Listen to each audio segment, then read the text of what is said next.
नमस्कार दोस्तों, आज की इस वीडियो में हम जानेंगे कि किस तरह से हमें सीरीज और पैरेलल के अंदर कनेक्शन करने होते हैं और किस तरह से हमें इनका यूज़ करना होता है। तो चलो हम देख लेते हैं। हमने एक शीट के अंदर 2 होल्डर, 2 सॉकेट और 3 स्विचों को फिट कर लिया है।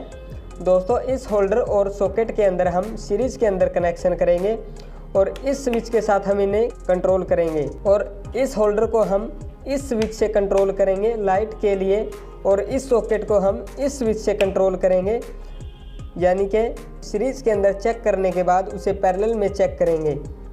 तो दोस्तों चलो अब हम इनके कनेक्शन को जान लेते हैं।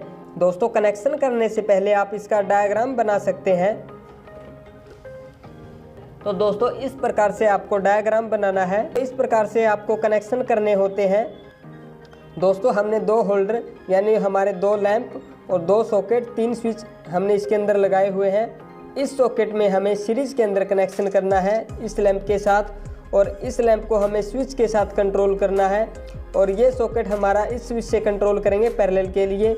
ये हमारी सप्लाई के लिए स्विचों के नीचे वाले टर्मिनलों पर हमने फेज वायर को कनेक्ट करके बाहर सप्लाई के लिए निकाल लिया है। और दोस्तों, दोनों होल्डर की एक वायर को हमें कॉमन बना के सॉकेट के अंदर से न्यूट्रल के लिए निकाल लिया है। तो दोस्तों, इस प्रकार से आपको कनेक्शन करने हैं। दोस्तों, हमने 2 होल्डर, 2 सॉकेट, 3 स्विचों को एक शीट के अंदर फिट कर लेना है, बिल्कुल इसकी तरह। आप देख सकते हैं होल्डर के अंदर 2 टर्मिनल होते हैं। हमने एक वायर को कनेक्ट करके दोनों होल्डर में से वायर को बाहर निकाल लिया है। दोस्तों, सबसे पहले हम फेज वायर को स्विचों के नीचे वाले टर्मिनलों पर कनेक्ट कर देते हैं।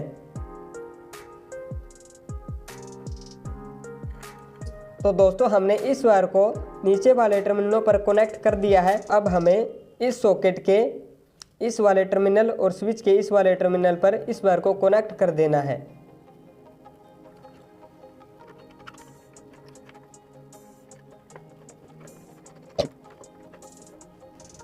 दोस्तों, हमने इस वायर को यहाँ पर कनेक्ट कर दिया है। अब हमें इस वायर को इस सॉकेट के इस वाले टर्मिनल और स्विच के इस वाले टर्मिनल पर कनेक्ट कर देना है।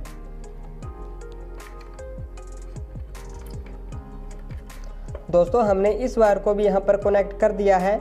अब हमें एक होल्डर वाली वायर को इस होल्डर वाली वायर को इस स्विच में कनेक्ट करना है।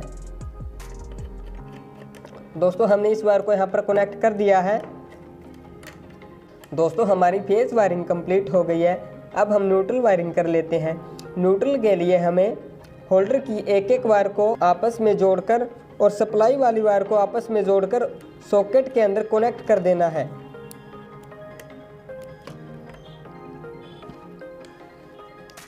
दोस्तों, ये वायर हमें सप्लाई के लिए बाहर निकाल ली है और अब हम सप्लाई के लिए फेज वायर को भी यहाँ पर कनेक्ट कर देते हैं।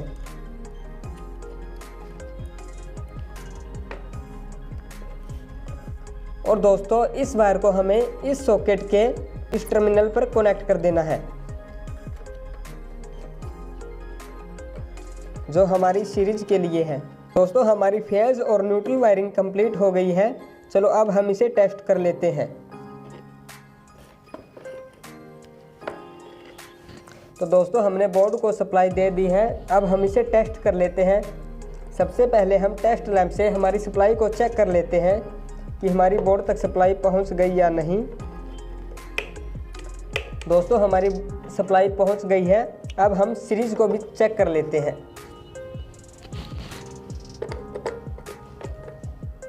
दोस्तों, यह बल्ब भी हमारा ठीक प्रकार से काम कर रहा है। अब हम सीरीज को भी चेक कर लेते हैं। दोस्तों, हम पंखे के रेगुलेटर को सीरीज के अंदर टेस्ट करेंगे कि हमारी सप्लाई की हमारी स्पीड को ठीक से कंट्रोल कर रहा है या नहीं। तो दोस्तों, आप देख सकते हैं किसी भी उपकरण को हम इसी प्रकार से सीरीज के अंदर टेस्ट कर सकते हैं। ये हमारा ठीक प्रकार से काम कर रहा है। अब हम पंखे को भी टेस्ट कर लेते हैं। दोस्तों, हमने चेक करने के लिए वायर के आगे शू को फिट कर लेना है। तो दोस्तों, अब हम पंखे को भी टेस्ट कर लेते हैं। दोस्तों, हमारी पंखे की एक वाइंडिंग के अंदर बल्ब ग्लो नहीं कर रहा, इसका मतलब हमारी एक वाइंडिंग शॉर्ट है, एक वाइंडिंग हमारी ख़राब है। हमारा पंखा ख़राब है। तो दोस्तों इस प्रकार से आप किसी भी उपकरण को चेक कर सकते हैं अपने सीरीज बोर्ड के द्वारा। और दोस्तों ये है हमारा अस्थायी सीरीज टेस्ट लैंप। इसके कनेक्शन हमें पिछली वीडियो में किए थे, आप वहां से देख सकते हैं। तो चलो अब हम इसको भी टेस्ट कर लेते हैं।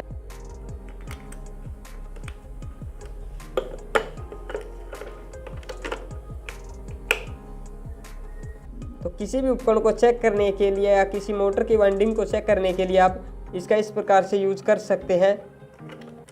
तो दोस्तों ये थे हमारे स्थायी और अस्थायी सीरीज टेस्ट लैंप। इस प्रकार से आपको कनेक्शन करने होते हैं और इस प्रकार से आपको इनका यूज़ करना होता है। दोस्तों आशा करते हैं कि आपको हमारी यह वीडियो पसंद आई होगी। अगर पसंद आई तो लाइक करें। अगर आपका कोई क्वेश्चन है तो आप कमेंट बॉक्स में कमेंट कर सकते हैं और हमारी ऐसी वीडियो को देखने के लिए चैनल को सब्सक्राइब करें। धन्यवाद।